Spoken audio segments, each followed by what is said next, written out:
বন্ধুরা আসসালামু আলাইকুম। আমি আছি এখন মক্কা থেকে একটু দূরে মিকাত মসজিদ, হযরত আয়েশা সিদ্দিকা রাদিয়াল্লাহু আনহা মসজিদ। এটা হচ্ছে বারান্দার দৃশ্য। এখানে ছেলেরা নামাজ পড়ছে ভিতরে, এখানে মেয়েরা পড়ছে। কত সুন্দর নির্মাণ শৈলী, কত বিশাল! আল্লাহু আকবার। মসজিদের ভিতরে ঢুকলে প্রাণটা জুড়ে যায়, কি এক শান্তি! কত বিশাল এই পিলারগুলো, বিস্ময়কর। এটা আমাদের পাঁচ কাফেলার গ্রুপের লোকজন। কত মানুষ!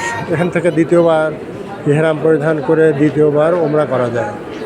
যারা আসবে ওমরা করতে, দ্বিতীয়বার যাদের ওমরা করার ইচ্ছা আছে, এখানে এসে মিকাত মসজিদে এখান থেকে ওযু গোসল করে ইহরামের কাপড় পরে আবার কাবা ঘর তোয়াফ করে সাই করে আবার ওমরা শেষ করা যাবে। চমৎকার নির্মাণ শৈলী।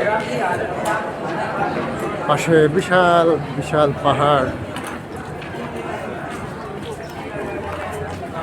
সব জায়গায় ওযুর ব্যবস্থা আছে, গোসলের ব্যবস্থা আছে, কোনো কিছুর ঘাটতি নেই এখানে। 4 তলার সমান বিশাল একটি মসজিদ। এখানে আছে একটি বিশাল মিনার,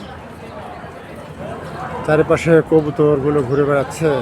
মানে চির প্রশান্তির একটা পরশ যেন এখানে পরতে পরতে লেগে আছে।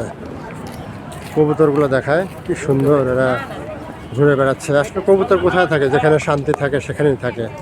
চির শান্তির দেশ, আমার প্রিয় নবীর দেশ।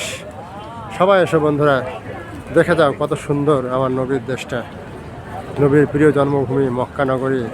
কত সুন্দর, কত বিশাল! পুরো মসজিদটা সেন্ট্রাল এসি দ্বারা নিয়ন্ত্রিত। ঢুকলে এক অন্যরকম প্রশান্তি। Okay guys, thanks for watching my page.